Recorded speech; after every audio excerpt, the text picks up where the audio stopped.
Dagsa ang mga parokyano sa unang araw ng Misa de Gallo sa buong bansa.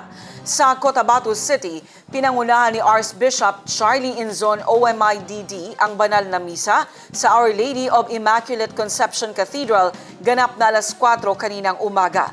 Ito rin ang kauna-unahang pagkakataon na nanguna si Archbishop Inzon sa Misa de Gallo bilang bagong arsobispo ng Cotabato City. Narito ang report. Sa unang araw ng Misa de Gallo, dagsa ang mga mananampalatayang Katoliko sa iba't ibang simbahan sa Cotabato City. Pinangunahan ni Archbishop Charlie Inzon OMIDD ang banal na misa sa Our Lady of Immaculate Conception Cathedral ganap na alas 4 ng umaga. Ito rin ang kauna-unahang pagkakataon na manguna si Archbishop Inzon sa Misa de Gallo bilang bagong arsobispo ng Cotabato City. Ayon kay Archbishop Inzon, labis niyang ikinagalak ang makita ang mga taong masayang naglalakad patungo sa simbahan na nagbibigay inspirasyon sa lahat ng kanilang pananampalataya. Kasi yung mga tao masayang naglalakad din papunta sa simbahan. At pagdating dito, puno na nga. So ibig sabihin, yung paglalakbay nila dito papunta sa simbahan, isang source na rin siya ng inspiration. Yung paglalakbay nila at sama-sama na nagsamba, nanalangin dito sa loob ng cathedral. At dahil sa first time ko rin talaga dito yung as Archbishop, kasi dati sa Holo ako, although napupuno naman yung simbahan, pero kakaiba rin yung dito kasi punong-puno. Kaya sa isang masaya at isang napakalaking kagalakan para sa akin itong event na ito.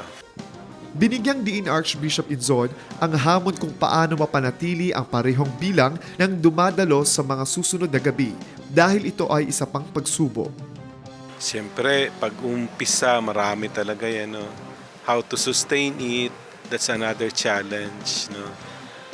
Kasi may parang pattern din yan na sa susunod na araw, yung iba bukas na lang, ganyan. So isang challenge. Pero ang importante yung disposition of preparing ourselves for the big event which is the birth of our Lord Jesus Christ.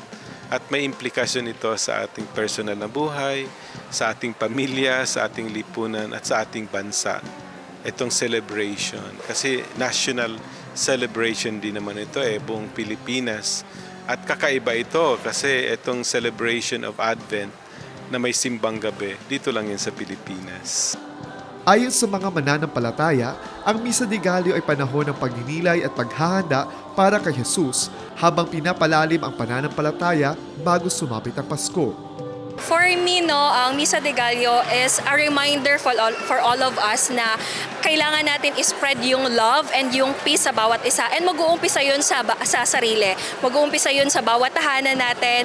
And this is also a nice gathering para sa mga pamilyang Pilipino na magsama-sama tuwing madaling araw para magsamba. And ito rin yung reminder na the Lord is near and the Lord is coming. So, ito yung preparation natin para sa darating na Christmas na tayo ay magtitipon-tipon and mag-share ng love sa bawat isa, and of course para ipagdiwang yung Christmas and pinanganak yung Savior natin, and yet ay walang iba kundi si Jesus Christ. Ang Misa de Gallo para sa mga kabataan ay napakagandang bagay para sa amin kasi naniniwala kami na kapag nakompleto po ang Misa de Gallo is may chance kami na siyempre sa kabataan pwede mag-healing ganon. At saka napakaganda po kasi na pag nakompleto namin yung Misa de Gallo, mas more blessings pa yung darating sa amin. Ang Misa de Gallo ay binubuo ng 9 na magkakasunod na gabi at itinuturing na mahalagang tradisyon ng mga Pilipino. Ito rin ay simbolo ng pagkakaisa at pagiging bukas para sa lahat, anuman ang kalagayan sa buhay. Hinihikayat ang bawat isa na maging ilaw sa kapwa, maglingkod ng may malasakit at maghatid ng pag-asa sa pamilya at komunidad. Sa iisang simbahan, walang naiiwan. Marcus Uy, iMinds Philippines.